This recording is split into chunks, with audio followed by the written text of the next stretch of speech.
Hello and welcome to BlueTube, where we talk all things blue, and welcome to a brand new sort of structure to my channel, which I talked about in my last video. And in my last video, I basically asked you guys, what sort of structure, or what sort of format or videos do you guys want to see? And just before I start talking about everything that's happened this week, let me just clarify what I will be wanting to do. So from the comments that I've read, most of you, it seems like you guys want to see shorter videos, so I'm going to try to keep this under 10 minutes.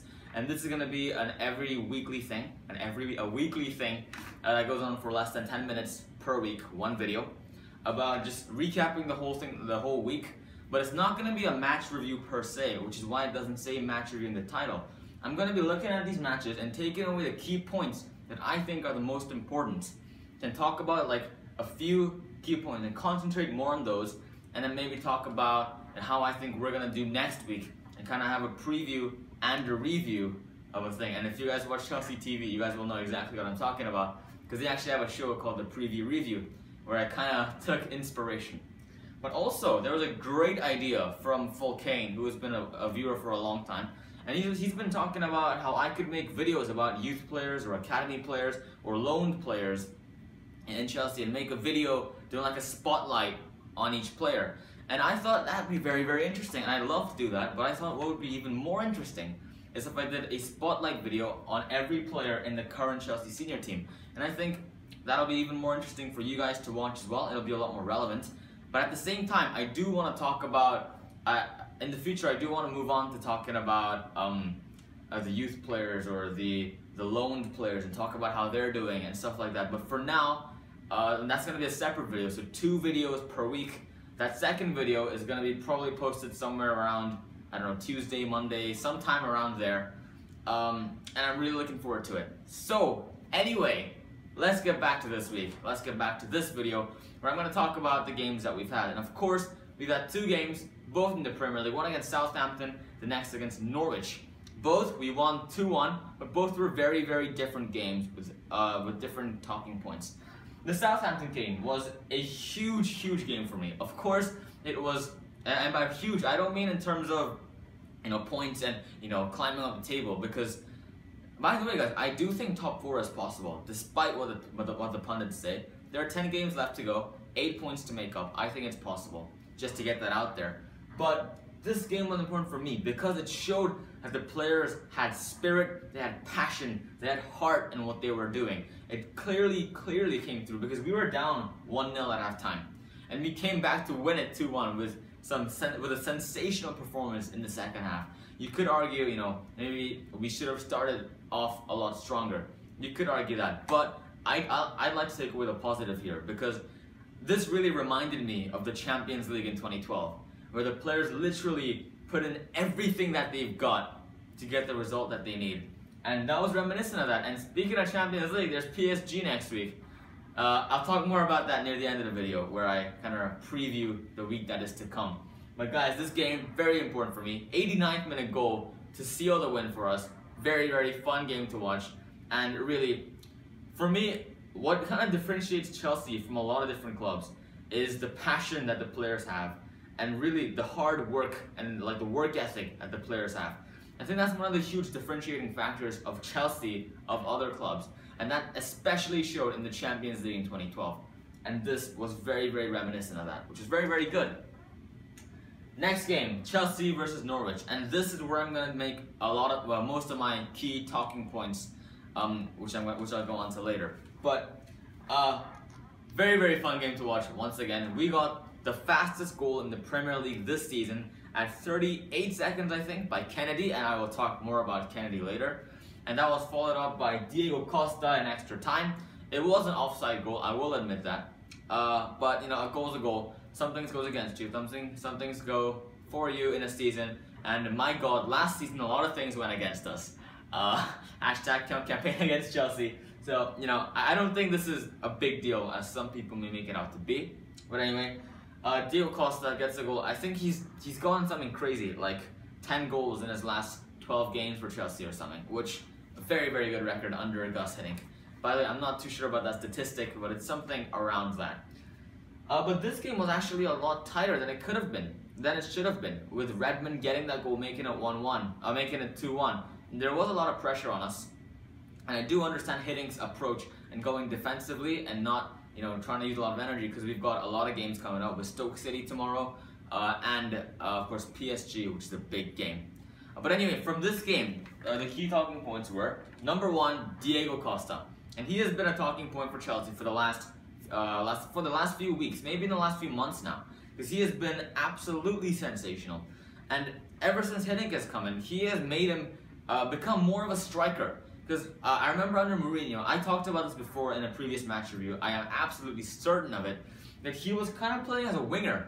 He wasn't getting in those areas. He wasn't getting in those areas where he could head in a goal or finish a chance, or he wasn't running past defenses. He wasn't trying to break the defensive line. And this goal demonstrated exactly what Hiddink has been able to achieve, running through the defense. He was offside, as I said. I'll admit that. I'm not going to deny that, but it was exactly the sort of body language and the runs that I want to see him making, and it was a very, very classy finish. I think it was a cheeky, I can't remember the word, chip over the goalkeeper. Very, very good goal to watch. And I really, really hope his form continues, and I really hope his form can translate into the Champions League, because right now he's playing very, very well domestically, but if we don't take that into the European, and if we don't take that into the Champions League, we're not gonna do well. But everything is looking very, very good for Chelsea as of right now. The second talking point is this young man over here, and just the youth in general at Chelsea. This is Kenedy, and as I said, he scored the fastest goal in the Premier League this season in the game against Norwich at 38 seconds or somewhere around that. And that just kind of was very symbolic for me, to show how much these players have come and how much the youth at Chelsea has changed.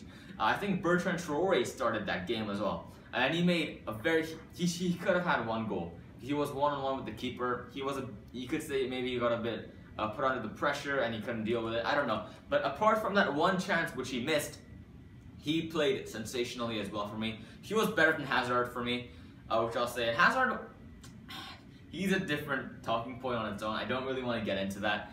But just in short, he's not playing to his best. It's not a secret.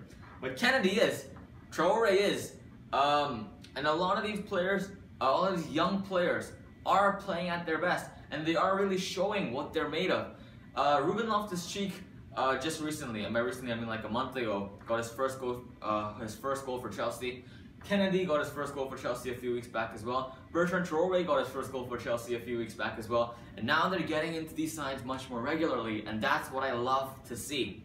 And they're getting goals as well. They're contributing. They're not just being a passenger on the pitch.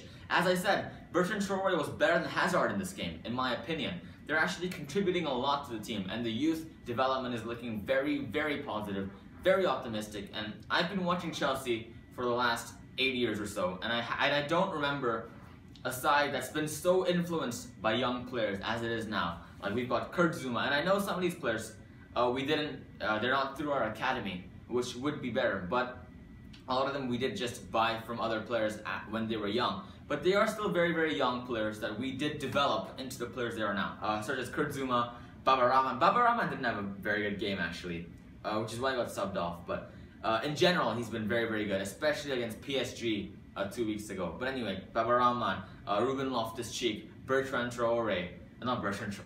I've been saying Bertrand Traoré this whole video, haven't I? His name is Bertrand Traoré. What am I on about? Guys, I'm high right now. I'm kidding. Kenedy and a bunch of these young players are being very, very, very, very, very good. I can't speak English. Let's move on. So guys, in general, this week has been very, very positive. Let's look at next week. What do we have coming up? We've got the game against Stoke City in the Premier League on Saturday. And then we've got the big game, the big clash against PSG midweek in the Champions League at Stamford Bridge, which will be very, very, very fun to watch. I'm saying way too much. Stoke City, let me give my predictions. It's going to be... I honestly think Chelsea can win it, easily. I see easily, but you know, the thing with Norwich was a tough game actually at the end, but at the beginning it was quite easy. I think it could be a similar game in that in the beginning we're gonna go for it, we're gonna get a few goals, and we're gonna rest, and we're gonna take off some of our good players, and we're gonna put on a bit of young players, because we want to rest players for the Paris Saint-Germain game, because that is the big game that we're preparing for. So I do expect to see a lot of young players starting, or a lot of young players coming on for that game. I really hope Ruben Loftus-Cheek gets an appearance in that game, because I don't remember him playing for a few weeks now, actually. Maybe my memory is just bad. But yeah, I do see a lot of young players coming in for that game, and my prediction for the Stoke game is going to be 2-0. Let's go for an optimistic clean sheet, 2-0. But the big game that we're all thinking about is the Champions League, PSG. And just because it is the Champions League, it's such a big game, I might make a separate video just for this week, just doing a preview on that game specifically. I might not, guys. I might or I might not. But for this video, let me say this. It's going to be a very tight game. Very competitive. I don't expect Chelsea to be as dominant as we are in the Premier League or domestically. I do expect it to sit back at times. At times we're gonna, of course, attack, because we are at home. We do have the home advantage. We do have the crowd behind our back. The players are confident. They're ready to go. And I do expect it to be a very entertaining game to watch. And of course, we did lose 2-1 away. And this is my prediction for you guys. My prediction is we are going to win 2-1 in the 90 minutes provided. We're going to go extra time, goalless, and we're going to win in the penalty shootouts. That is my prediction, guys. It sounds like an incredibly, overly dramatic game, but that's what I expect. I think it's going to be very tight. And the goals that we do get, maybe both teams may rely on set pieces, because both teams have very good defenses. We're very good in terms of our defensive structure and organization. So I do expect it to be very tight. As I said, really looking forward to it though. Really do think it's going to be an incredible game. So guys, the week ahead looks very fun for us. I'm going to put us down for 2 wins. Tell me your thoughts or your predictions for the scores in the comment section down below, and be sure to tell me why you think that, and how you think the games are going to be. I'd be very interested to talk about it with you guys in the comment section. And as I said, I will be doing a spotlight video, like a spotlight on individual players kind of video. We'll see how it goes. I'll try to start that series next week, sometime Monday or Tuesday, as I said. But guys, it's been great for the last 2 weeks. As I said, I did take a break for exams. I'm out of exams. It's done now. Very happy to be back to the channel. And just, yeah, thanks for watching, guys. And as always, stay blue.